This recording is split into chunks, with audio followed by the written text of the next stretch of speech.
My name is Dee Ennis. I'm originally from County Dublin in Ireland. I am currently a student at St John's University studying speech and language pathology in their graduate programme.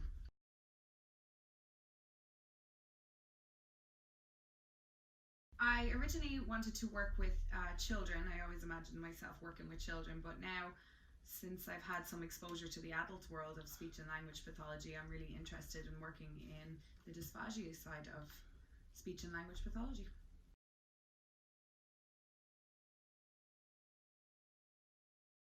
I'm a volunteer at Oz&M Hall Nursing Facilities Loving Spoons program, and I have been feeding many patients with dysphagia, and the exposure to that environment and working with these adults, I've really enjoyed it. I really enjoyed working with this population, and I'm really interested in the field of dysphagia.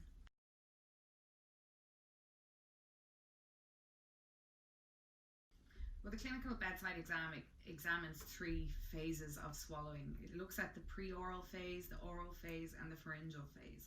So we have many things that we want to try and figure out about the patient. So in the pre-oral phase, we look at the patient's posture. Are they alert? Are they showing any impulsive behaviours? We look at the function of the tongue, lips, and mandible. We look at strength against resistance with their tongue. We look at the facial tone of the patient's face, their orientation. Can they orientate to you as you're examining them? We look at their laryngeal elevation and their velar excursion.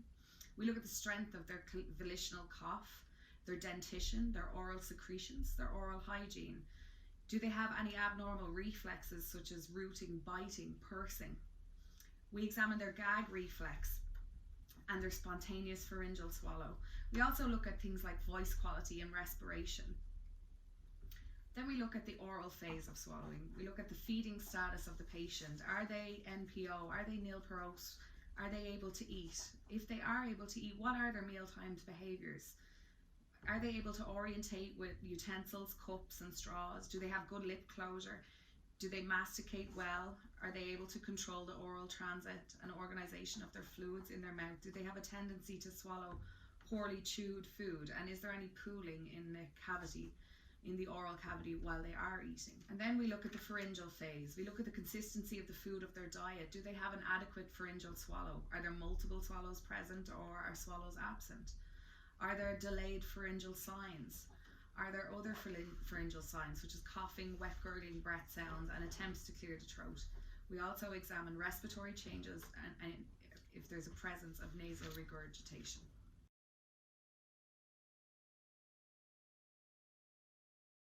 Most frequently reported signs and symptoms of dysphagia would be coughing, wet voice quality, and throat clearing during the swallow.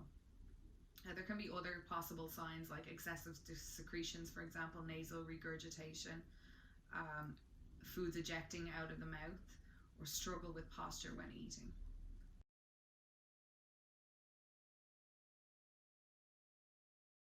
Complications could be malnutrition, dehydration, which could lead to a UTI, choking or near-like choking, weight loss, and the most severe, aspiration pneumonia.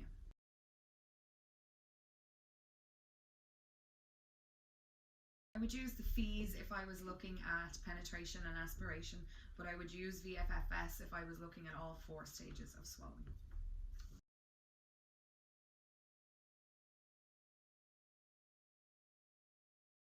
Lee Silverman voice therapy helps patients with Parkinson's, specifically to create sustained improvement in their speech and voice function.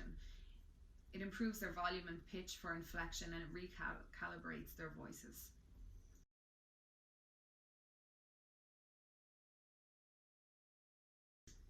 FEES examines penetration and aspiration in the stages 3 and 4 of swallowing. It also looks at pharyngeal residue and premature spillage, and it's important for penetration.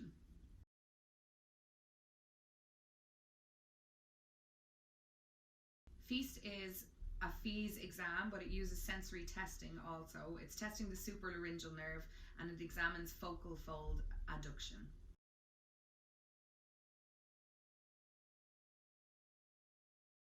Silent aspiration is when materials enter the airway and there's no effort made to eject them from the airway.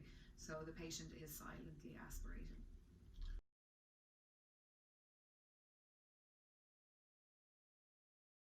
The Marion-Joy is a 5-point scale that's used to assess the aspiration and penetration of secretions.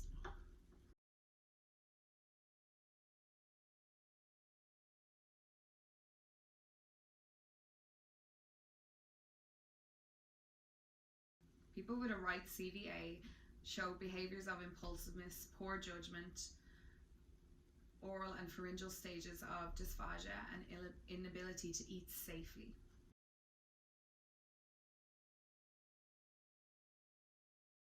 With Parkinson's disease, patients can be at risk for silent aspiration. They can show signs like an aphonic voice, they have poor secretion management, they have reduced mastication levels and poor lingual or an aberrant tongue.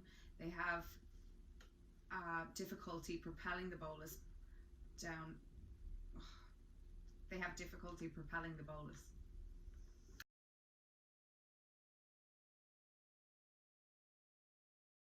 Multiple cirrhosis would affect mastication, lingual control, transport and organisation of the bolus, base of tongue elevation, delay of the swallow causing spillage. You would have poor breath control and respiration. You would have secretions in the mouth, and there would be difficulty positioning and orientating for feeding. But you will show improvement during remission.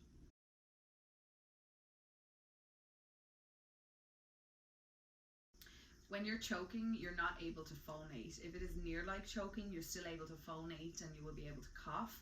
But if you are choking, you will not be able to phonate.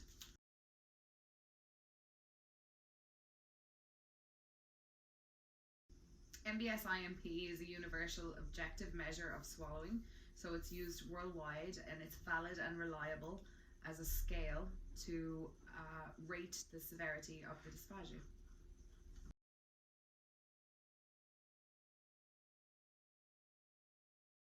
I'm most looking forward to working with adults and seeing dysphagia patients, as well as doing voice therapy and working at your facility.